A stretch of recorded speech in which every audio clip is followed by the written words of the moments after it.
반갑습니다. 구독자분들과 함께 성장하는 유튜브 밀리터리 채널 생활탐구입니다.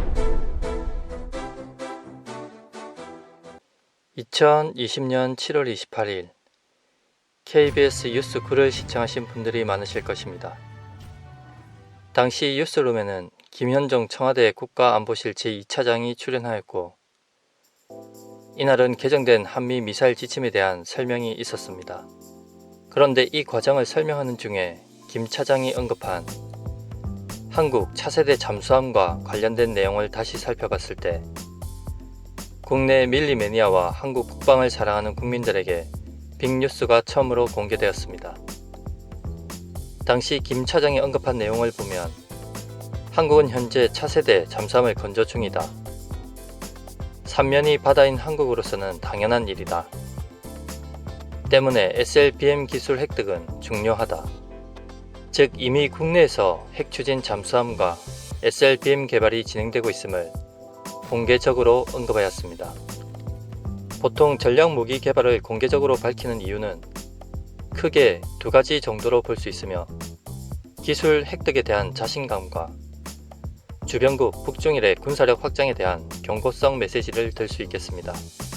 다들 알다시피 장보고 3 사업은 단계별로 배치 1, 배치 2, 배치 3으로 총 9척이 건조되며, 배치 1은 1800톤 손원일급의 2배 정도로 커졌으며, 공기부료 추진체계 AIP에 개선된 연료 전지 사용으로 수중 잠항 기간도 증가했고, 2020년부터 2024년까지 배치 1이 전력화될 계획입니다. KSS-3 배치 1, 도산 안창호함, 손병희함, 이동영함, 장보고 상급 잠수함의 한 명은 독립운동에 공헌한 인물로서 친일파들이 보면 싫어할 만한 한 명입니다. 방식은 디젤 전기 추진 AIP 방식이며, 기관은 150kW 연료전지 4개, 추진은 1축 추진을 사용합니다. 배치 1은 손원일 것과 같은 디젤 발전기 및 납축 전지를 이용한 추진 형식으로, 연료 전지는 150kW급 PH1, PEM 연료 전지 4대가 탑재됩니다. 반면에 배치 2는 리튬이온 전지를 탑재하여 고속 기동 영역이 훨씬 향상되면서 한국 잠수함 전력 향상을 가져옵니다. 원자력 잠수함과 대등한 재래식 잠수함을 한국이 곧 개발할 수 있는 길이 열렸습니다. 일단 장보고 3 배치 2의 탑재를 목표로 리튬 이온 전지 성능 입증 시험용 시제품을 내년 상반기까지 제작합니다. 현재 개발 중인 리튬 이온 전지를 기존 납축 전지와 비교하면 수중 지속 항해 시간이 향상되고 고속 기동 시간이 향상, 전지 수명이 2배 이상 연장되고 유지 보수 편의성이 향상됩니다. 한국 해군 잠수함의 전투 능력이 대폭 향상되겠죠.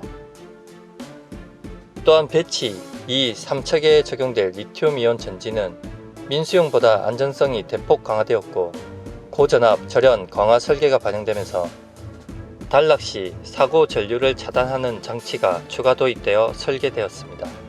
또한 해상 전투 시 잠수함 내부 침수나 화재 시 폭발을 방지하기 위해 리튬이온 전지에 대한 화염 시험과 해수 침수 시험을 시행하였고, 국제 공인 규격에 따라 성능이 입증되었습니다. 그렇다면 잠수함에 사용되는 납축 전지와 리튬이온 전지의 차이점이 뭔지 궁금하시죠? 납축 전지는 대략 10시간에 걸쳐 전기를 사용할 때를 기준으로 공칭 용량을 뜻합니다. 즉 10시간에 걸쳐서 적은 전류만 사용할 때 표기된 용량을 보정한다는 뜻으로, 그보다 많은 전류를 뽑아서 사용하면 용량 손실이 심해진다는 것이죠. 10시간에 걸쳐 사용할 전기를 단시간에 다 사용할 경우 원래 사용할 수 있는 용량의 절반 정도를 급격히 소모시키고, 이때 발생하는 열 때문에 회로 등에 나쁜 영향을 미치게 됩니다. 하지만 납축 전지는 가부하가 걸렸을 때 용량 손실이 심한 반면 함내에서 폭발하는 위험은 적습니다. 그리고 리튬이온 전지는 대략 2시간 정도 전기를 사용할 때 기준으로 공칭 용량을 뜻합니다. 납축 전지에 비해 가부하 시에 폭발의 위험성이 큰 게 단점이긴 하지만 장점은 더 많습니다. 일단 잠수함에 탑재되는 같은 무게의 납축전지와 리튬이온 전지를 비교하자면 20노트의 속도로 기동할 시 납축전지 잠수함은 1시간 기동이며 리튬이온 전지 잠수함은 5시간 기동이 가능합니다. 보통 납축전지 잠수함은 무게당 적은 용량으로 수소연료 전지나 AIP 시스템과 함께 사용하게 되는데 리튬이온 전지는 추가로 수소연료 전지나 AIP 기관이 필요 없기 때문에 이것을 뺀 공간에 리튬이온 전지를 추가 장착하여 거의 2배 가까이 탑재가 가능하기 때문에 납축전지 사용 시 20노트로 1시간 기동했던 잠수함이 10시간까지 기동력이 증가하게 됩니다. 그런데 리튬이온 전지의 단점이 또 하나 있습니다. 바로 납축전지와 AIP 기관에 비해 용량당 비싼 가격은 잠수함 가격 상승을 가져오죠. 그런데 한국이 이 문제를 해결했습니다. 삼성전자 종합기술원이 차세대 배터리인 전고체 전지의 수명과 안정성을 높이는 동시에 전지 크기를 절반으로 줄이는 획기적인 기술을 개발하여 원천 기술을 네이처 에너지에 게재했습니다. 해당 기술은 비록 전기 자동차에 한해 1회 충전으로 800km를 주행하고 1000회 이상 배터리 재충전이 가능해지면서 리튬 이온 전지와 비교해 대용량 배터리 구형과 안정성을 높였습니다. 그리고 몇 년 후 전기차용으로 500W/kg도 아닌 300W/kg 배터리가 개발되기만 해도 현재 장보고 3 배치 2에 탑재될 리튬 이온 전지를 적용한 잠수함보다 작전 시간은 3배가 더 확대된다는 것이죠. 이해를 조금 돕자면 이렇습니다. 기존 납축전지로 20노트 시 1시간 기동하던 걸 리튬 이온 전지 탑재 시 5시간 기동이 가능해지고 수소 연료 전지와 AIP 기관은 필요 없기 때문에 이 공간에 리튬 이온 전지를 채우면 기동 시간은 5시간에서 다시 10시간으로 늘어납니다. 여기서 몇 년 후 300W/kg 수준의 배터리가 개발되어 잠수함에 탑재할 경우 작전 시간은 3배가 확대되어 20노트로 기동 시 고속 기동으로 30시간 기동이 가능해지죠.